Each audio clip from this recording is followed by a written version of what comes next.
All good, and we're live. Super excited today. We've got Philipp Nass, who is the co-founder of HolyEnergy. We're going to talk everything from growing and scaling a new D2C brand, go-to-market strategy, and Discord, which I know is on a lot of people's lips right now, but they don't really know where to start with it. So hopefully Philipp's going to give some great advice around that. Philipp, welcome. Why don't you give everyone a quick intro into who you are and how you got started with this brand? Yeah, hi Leah, hi Adam. Thanks a lot for having me. Super excited to be talking about all things holy and e-commerce today. And sure, I'll give a quick introduction. So I have a background in business administration and worked in digital marketing, more precisely a paid search agency, Crealytics, for 3 years in Berlin and New York.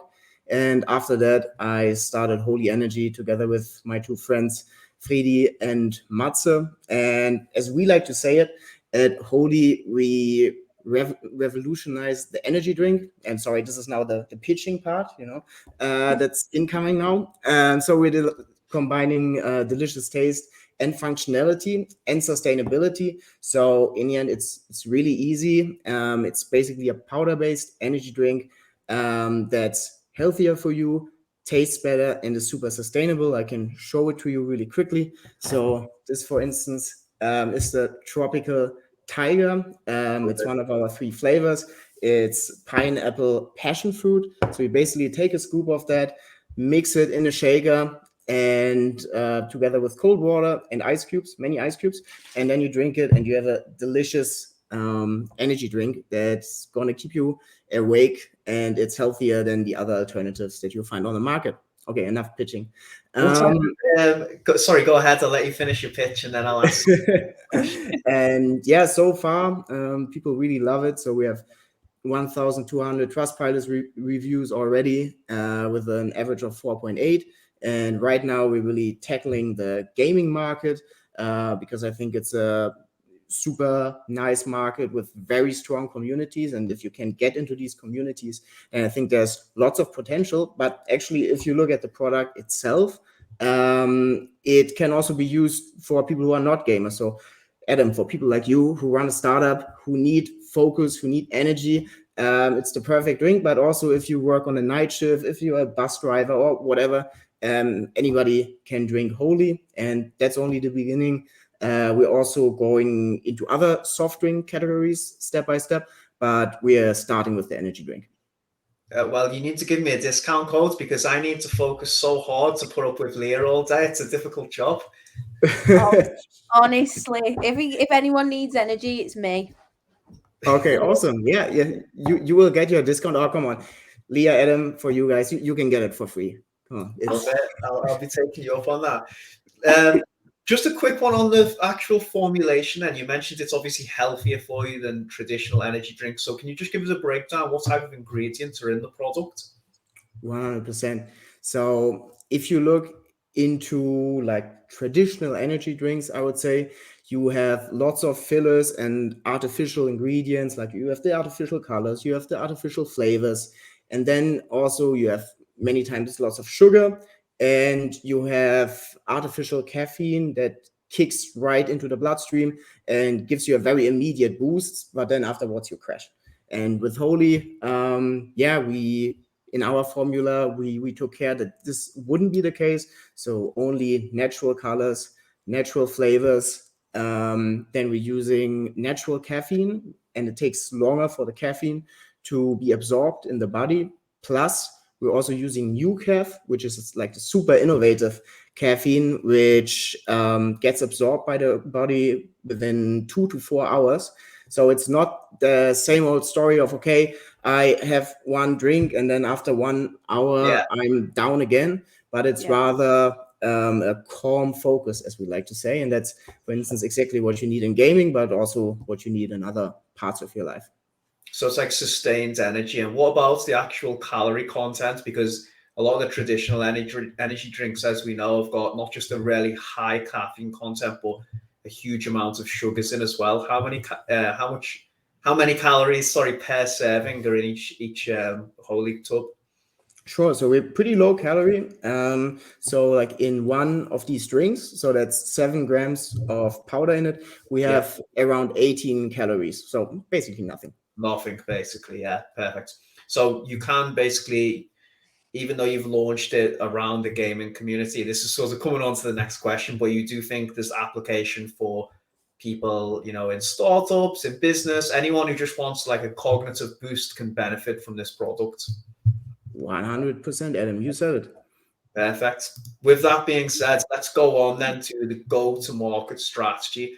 When you first launched the brand and came up with the idea, clearly you had like a very specific audience that you wanted to target. Can you tell us how you went about going to markets to capture this audience, and where you seen as well like the idea for the company come up? Yeah. So yeah, it was actually a pretty crazy story how we launched. So we did a pretty extended pre-launch campaign, and we were sure we couldn't do just like the traditional boring launch where you just say one day, hey, we are here. We have a couple of influencers lined up, plus some paid social spend, and let's go and see if anybody buys it. Because let's be honest, most people are not waiting for your product. Nobody is like, oh, if this energy drink launched today, I would buy it right away. But you really need to make them part of the journey, and that's what we tried, or what we did, like the whole like build in public kind of idea. So we actually wanted to launch in November, but then things took super long because of COVID, but also because we totally overestimated ourselves and how fast everything would go with working with suppliers is a whole topic. And yeah, so we know we had no budgets for Facebook ads and so on. So what we did is we started direct messaging people who are interested about energy drinks, and we also posted into loads of different gaming communities, be it Facebook groups or Discord communities and so on, just saying, hey, we're about to launch HolyEnergy. It's going to be awesome. It's going to be wild, as we say in Germany nowadays. And yeah, so basically when they came to the website, they could sign up for free samples once we launch, right? And back then we said, okay, we'll launch in January, so you'll get your free samples then. And after people signed up, they could then invite their friends, and we would reward them for inviting their friends. And for instance, if you invited 2 friends, you would get a €5 voucher for the launch. If you invited 5 friends, you would get a €10 voucher, all the way up to, I think if you invite 30 people, you would get a €100 voucher. So pretty aggressive there, but this really helped us bring some virality into this campaign. Yeah. Once you have enough people starting to refer their friends, you get deeper into different communities, and it kind of it's like automatic, and you don't have to do anything anymore. But it wasn't like that from the start. So we didn't just send out like 50 messages. We rather send out like thousands of messages to like different people. Some people thought it was spam. I mean, if you take a look at it today, there's an argument to be made. So they came to the website, started signing up. And then what was crazy is that like after 3 days, we didn't do anything, and we had our Slack notifications on for every sign up, and it just went like ding, ding, ding. And this was like the first time that we thought, okay, we're really onto something here. It's crazy, like random people that we don't know want to try our product. That's awesome. And then after 5 days, we had like 5,000 testers. So we said, okay, we need to shut this down because otherwise we might not be able to finance this. And then it took a while until we got the samples, and we always had to tell the community, hey guys, okay, wait another 2 weeks until you actually get your samples. So we did lots of crazy stuff in the meanwhile, like as a kind of punishment, we shaved Freddy's head. He's one of my co-founders, and put that into our Instagram story. And yeah, people really liked that. And then in the end, we were able to launch end of April. and people were already super hyped because they had already tried the samples then, and they already knew exactly what they wanted to buy. So the launch day itself was like super successful. We had like a 5-digit revenue right away on the first day, which was of course a really good start to not having to go through this valley of finding scale slowly. But we just started, already in a pretty good place. So yeah, that was awesome, and from there it went on. I love the fact that you just did basically, I suppose, what's traditionally been known as guerrilla marketing, right? Where you just get out there and you push the brand in people's faces. And I think it's such an underrated thing these days because we've all become so reliant on paid media and how powerful it is. But there's a lot to be said of getting into those communities and just getting like that hands-on feedback as well from customers, because you start to understand your market and build a community before you even launch. So you're almost de-risking the investment when you do come to start paying for Facebook ads and these other platforms as well. Yeah, definitely. I was gonna say as well, I think with communities like the gaming community who are constantly online, constantly seeing things like this, they see through bullshit straight away. They're like, and if you're there, like interacting constantly and even putting lives up of shaving people's heads and like being like, we're a real person, we're not just this massive conglomerate who's coming in and being like, yeah, buy all this stuff, sign up, we're gonna spam your inbox. It's like, if those are the people that you're targeting, you have to make it known that you're one of them and kind of get in that way. But wow, I think we should shave Adam's head to try and get more people to sign up for our newsletter. No one's touching mine and Philip's hair. It's not going anywhere. Nice. Okay. Maybe one note as well. I mean, this now sounds like this was all this super master plan we had in our minds.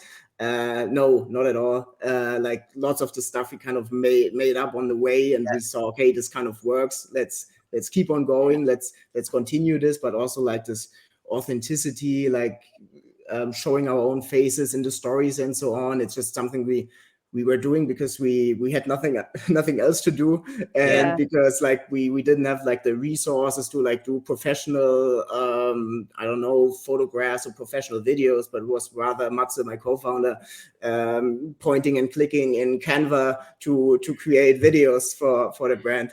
And I think that really showed us that people, they don't need like the super polished kind of nice marketing agency fashion, whatever content, but just raw stories in your face work really well as well. And it's also super work efficient, so to say, because it's very easy to produce. Sounds like you just tried to start as many conversations as possible and sort of see where it takes you, and it worked out well.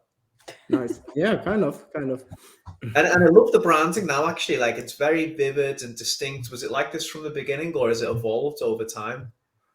Pretty much from the beginning. We were super lucky that we're working with like probably two of Germany's most talented designers who already very early on said, okay, powder-based energy drink, I'm not sure, but these guys sounds like they're onto something. Okay, let's try it out.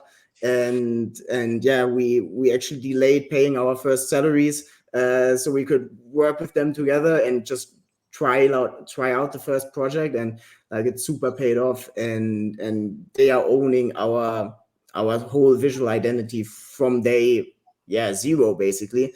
And I think that's a huge asset that we're having. For sure, they've done a great job. It's so distinct and vivid, and I think obviously given the market that you're targeting, it's the right positioning. So I'm going to let Leah take over and start to drive out this next part, because I know she's got a lot more experience than me as well in certain areas of it. So which math and channels do you think have been most effective for growing the brands? This I'm going to link this to the next question that's going to come up. So me and Adam were kind of talking about Discords and the way you guys have used Discords. I mean, I use Discord for NFTs and that's about it. My boyfriend is like massively into NFTs, massively into Bitcoin, things like that.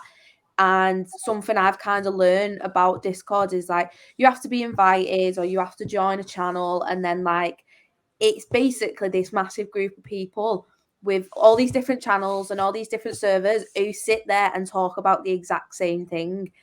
And I joined yours and I was looking and I was like, this is perfect. Like perfect for anyone in the gaming community because they're staying online. But like, how would you say, I mean, I've kind of just answered your question there, sorry. But apart from Discord, which one's been the most effective? You know, Leah, I'm still amazed that you're in our Discord server. Must have overlooked you joining. I hope you said hi. Kick her out, get rid of her. No, I don't know if I did say hi. It's been a couple of, I think I've been in there for a good couple of weeks. But like now and again, I'll go on and I'll be checking all my servers and I'll just go on that and I'll be like, oh my God, look, you can open a ticket. I was like, that's so cool. Yeah, nice. Thank you. Yeah, so coming back to your question, I mean, you already mentioned one large part that helped us to grow, which of course is Discord, or more broadly like the community. But of course, this is really hard to scale, right? You cannot say, okay, let's 10x that, because it's awesome that we have it, and it's like the main driver of our community and our retention. And it also helps us in acquisition, but it's hard to like with the press of a button say, okay, I really want to go all in here, but it rather takes time. So of course, there are some other channels that we're looking at and that were really successful so far. I think the first one I should mention is working together with creators. So I think mostly on Twitch so far. And like one of the cool learnings that I want to share is that it really is about the community of the streamer, of the creator. So we have worked together with people who have 800K followers and have triggered 0 sales. And we have worked together, or we are continuously working together with people who maybe have like 80 average viewers on Twitch, which is already a pretty nice community, but those are people who are not like widely known. They're not like star streamers, so to say, but they have their tight-knit community. And many of these streamers are like super successful and they really generate lots of interest and also lots of purchases for us, which is awesome. And there we're trying to be very close to them, have nice partnerships with them, go onto their streams, support them, send them their flavors when they want them, and so on. So it's really cool, like leveraging again there also the power of communities. But again, it's kind of tough to scale that because now we're at a point where we have like this large pool of like medium-sized influencers, and now it's about finding new pockets of growth, be it on other platforms, YouTube, Instagram, but it's pretty much dead, and TikTok, for instance, or also going into different verticals, because I mean on Twitch there are not only gamers, but there are many different people who create and entertain their communities in many different ways. And that's really where we see our brand going, of more partnerships, because I could go on and on, but it gives you just a lot of credibility. And also shout out to our influencer and creator team, because these guys are doing a great job working together with these creators. And it's also, some of them are so funny. It's just so much fun to sometimes just watch the different streams and see what these guys come up with. Then another standard one is of course paid social.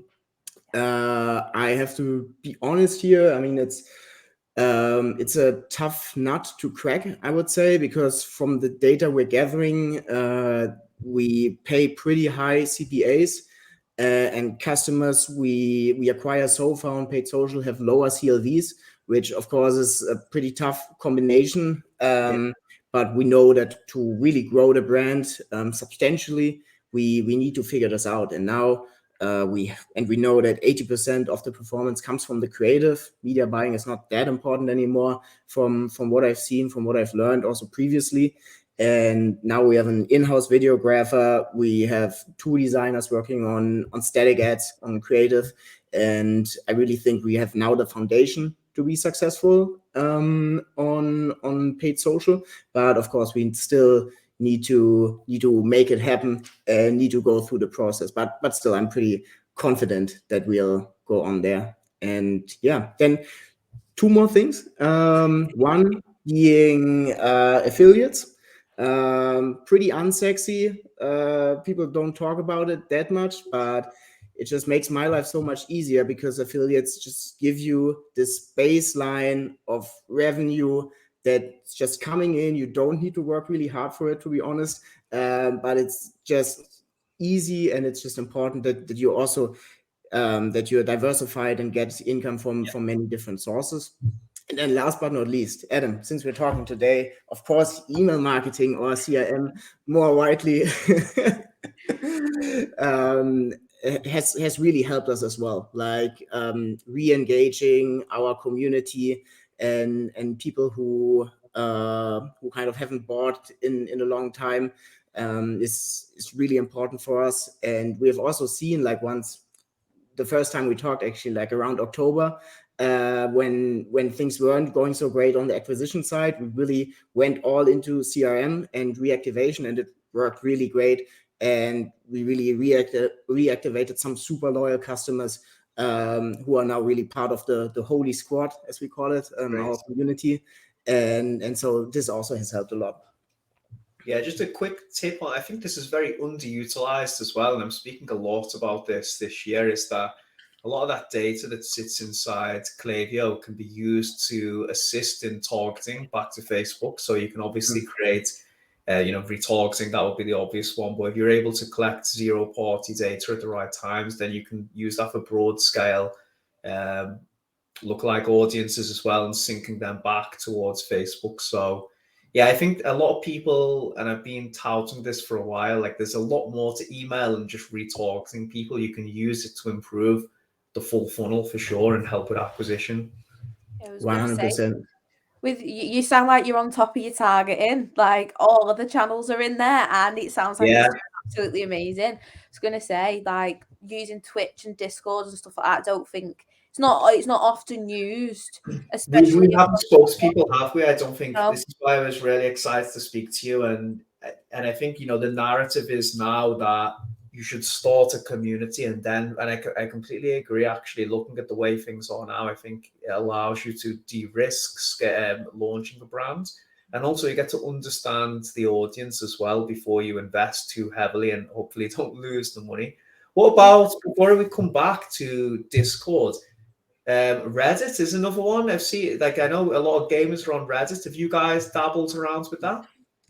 Not yet, actually. I mean, also there are of course two ways of doing Reddit. One is just through organic community there. The other one is through ads, but we haven't done either yet.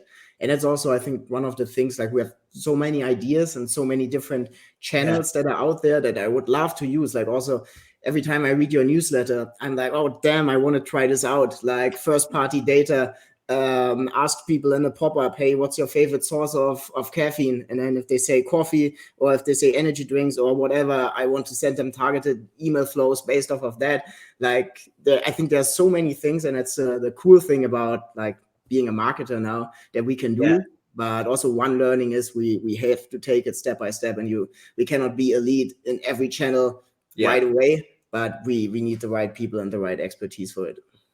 I completely agree with you. I feel that frustration as well. Obviously, I know we're in B2B and it's slightly different, but we feel like we have such a strong grip on LinkedIn. And I'm like, but we don't do paid ads. We don't do cold outreach. We don't do this. And I feel like frustrated where sometimes I have to take a step back and think, okay, wait there, but what I'm doing a really good job of. So it will come within time. But obviously, we want everything to work at once.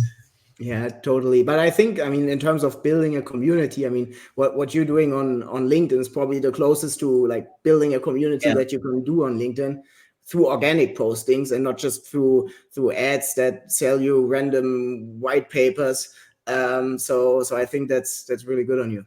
I think our methodology is very similar. I think the approach we try to take, and it sounds like you guys do the same, is if we engage with people and add value to them, the sales will come.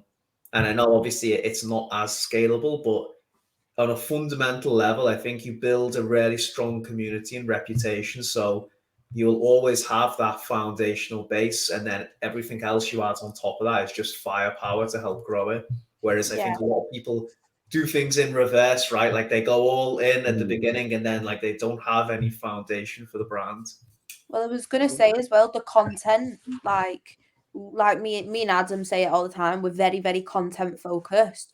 And looking at you guys, like all the content that you put on Discord, I see some of it sometimes and I laugh because it's like gamers' faces on stuff, and I'm like, yeah, oh my god, this is brilliant. And even like we've scoped out your website, you know, looking at the branding, and me and Adam were like, oh yeah, we need to get Philip on, we need to talk to him. And it's like you have free content there, like wallpapers and stuff like that, and that's exactly what you need to be doing. And it's I just love it. I want to come work for you. Bye, Adam. Come in. Yeah, we're Please happy. take her away, please. We can switch this into an interview. Yeah, sure. Like, So, okay, cool. Yeah, just one last note on Discord, because this is something, again, I keep seeing going around on LinkedIn. I'm not knowledgeable on Discord at all. It's not for everyone, right? Like, I think certain audiences it works best with. You guys will know way more than me. What would be your advice about getting involved in Discord? Is it actually worth it? What would you say to other brands?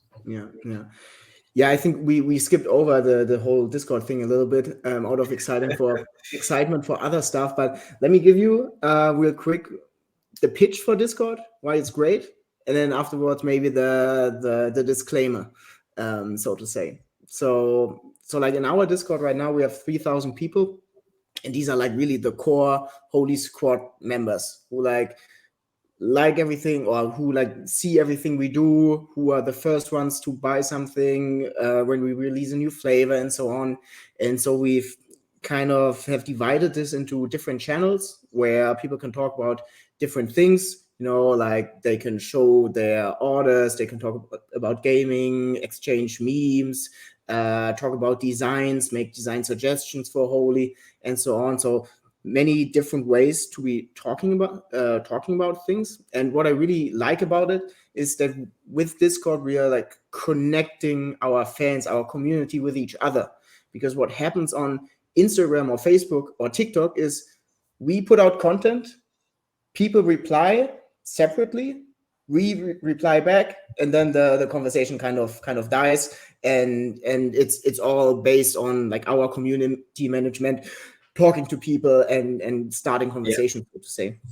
And what's awesome about Discord is that if once you have that kind of traction, I or a moderator or somebody from the squad can just start saying something, and there will be a genuine conversation around it, starting without like me or like somebody from the team having to like give out all the answer options and so on and like replying. But we're just like moderating it, we're just taking a look at it. If we have something to add, we add something, but other than that, it's just a community talking with each other. Then the next cool thing is, of course, and Adam, you mentioned it earlier, the customer feedback you gain on Discord. Like we get this feedback immediately. If we have a fuck up, people will tell us right away, okay, this sucks, this delivery took too long, this product wasn't as good as expected, my shaker broke, whatever. Of course, these things happen, and people tell us right away, oh, this product is too expensive, whatever. We see this, but this also gives us a chance to make good for it, and to be talking to the people right away and telling them, hey, yeah, we fucked up, we're sorry. And then if we go the extra mile and try to make up for these things, then oftentimes we also kind of earn the benefit of the doubt, and people will then still like what we do, because also they understand, like, it's my first time, it's our first time doing this stuff, and some fuck ups happen, but I think as long as you're honest about them and super transparent and try to overcorrect what you did, they will be fine. So second thing, customer feedback. Third thing, of course, retention. This one is a pretty obvious one, because you're able to educate people on an ongoing basis about the product itself, but also about new launches, new marketing campaigns, and the community. They can talk to each other and really hype up each other, so we're able to stay top of mind for whenever something happens. And then we can also connect it with our email marketing. Hey, take a look at this content that's in our Discord, and so on, which is pretty cool, and which helps us to like connect the different channels. And the fourth thing is, I think, often overlooked. It also really helps us in the upper funnel, because having such a strong community on Discord really enables word of mouth and referrals. And we're happy about every customer that we don't have to buy on Facebook or TikTok. And plus, it's so much social proof. Like if you go through like the order channel, you can see how people are happy, how people are drinking their holy, posting photos of like the living room with like these crazy pyramids of holy. And this is of course also awesome in terms of social proof. So yeah, but I also don't think that any brand can just start a Discord and expect it to work, because I think it really needs focus, and it needs a great community that really is up for it. And I think like in the gaming vertical, it definitely works, because many gamers are on Discord anyways. To communicate during gaming and lots of other things. But just because you're a brand or like a fitness brand or whatever doesn't mean you should start a Discord. Really depends on whether your followers, your customers are actually there. And then of course it needs management. And also for us at the start, it was tough. Like it was not tough necessarily, but it was just me on Saturday evenings being on Discord, just talking to people, and it was fun. You learn a lot, but you definitely have to put in the hours and see what comes back and start genuine conversations. So I think it's not something that you can just like switch on like in Facebook ad. It's something that definitely takes time. Yeah, I just wanted to ask as well, because everything in my life revolves around NFTs and Bitcoin at the moment. Do you think the growing popularity with this is gonna grow the amount of users using Discord? And maybe me and Azam have got something in the works at the moment, writing about e-commerce and NFTs, and how that's going to change. Do you think that growth is going to kind of reflect on the users in Discord and the people who are using it to like tap into those communities? Do you reckon like that's going to kind of slope up at the same time? Sure.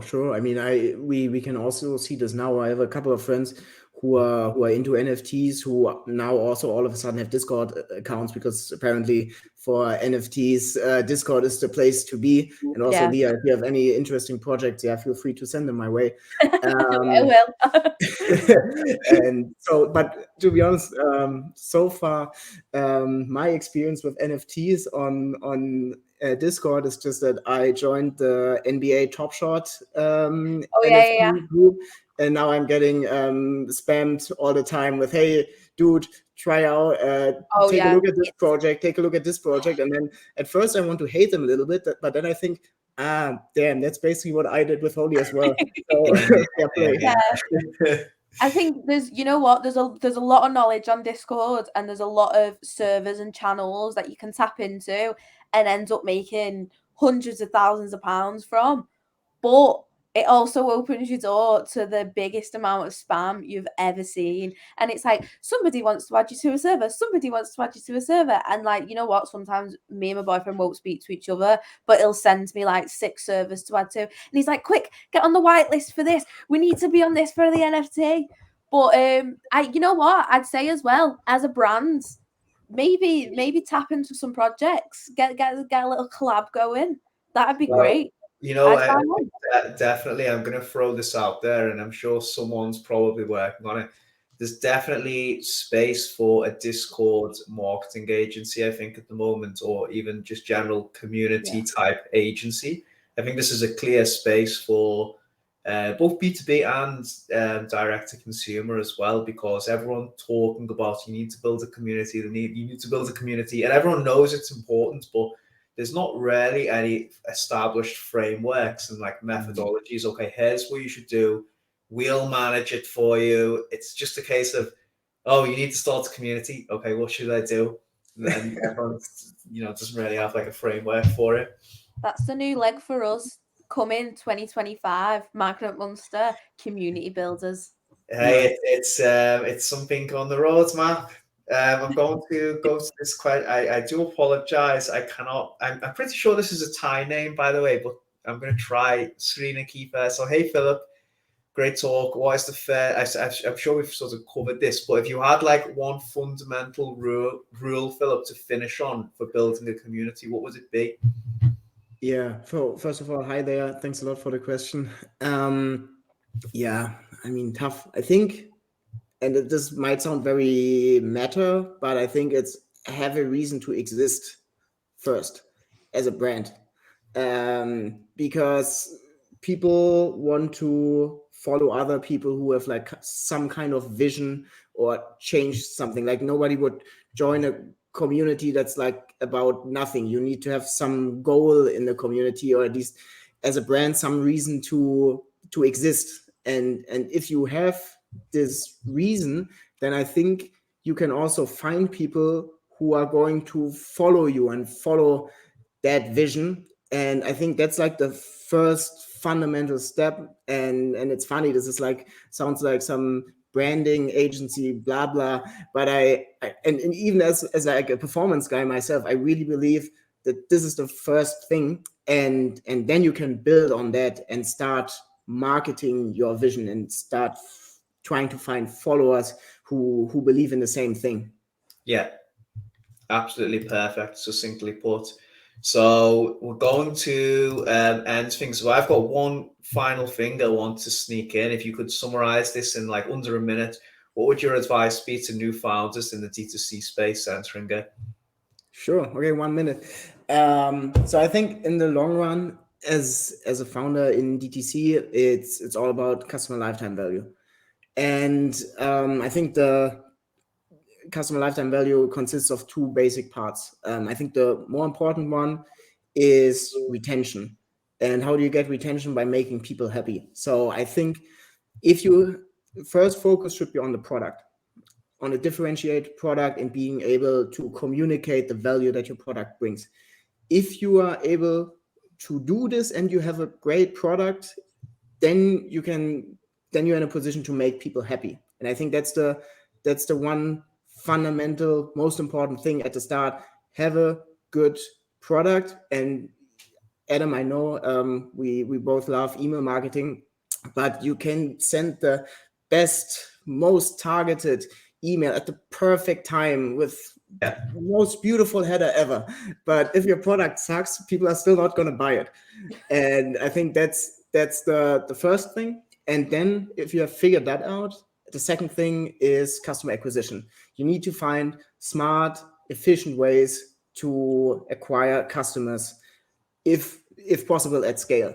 And if you bring these together, great product with, of course, also stable economics, and making people happy, plus some kind of engine that helps you grow, that gets you new customers in, then I think there's lots of potential. And as a founder starting out, I think there are so many distractions. Like also for us, it was the case. People will tell you, hey, you need a loyalty program when you launch. Hey, you should A/B test the button color of the CTA. Hey, you should test 2 totally different media buying setups in Facebook right after launch. And I say, no, you don't need to do this stuff. And as I said before, you don't need to be perfect right away. And everything you do, you need to choose your battles and really focus on the stuff that matters.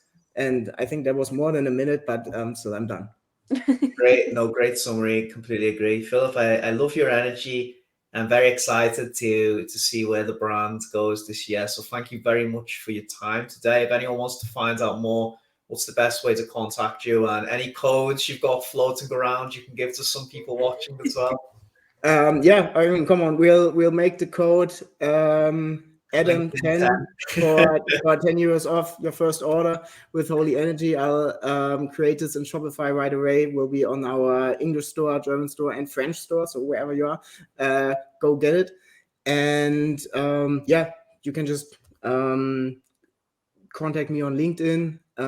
We are, of course, also a growing company, looking to grow in many different departments.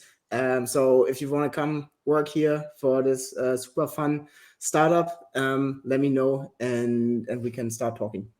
I'll be there soon. Bye, Adam. Get used to the end, Leah, you're out. Yeah, so where do you see yourself in 5 years? Working for HolyEnergy. You know what? I'm noticing like it's getting darker and darker in here as the sun goes down outside. So I'm going to stop things now. I'll just be like a dot in the middle of the screen in a couple of minutes. Okay, thank you very much for your time. Really appreciate it. I'm going to tag you on LinkedIn and we will be in touch soon. Thanks again. Awesome. Thank you, Leah. Thank you, Adam.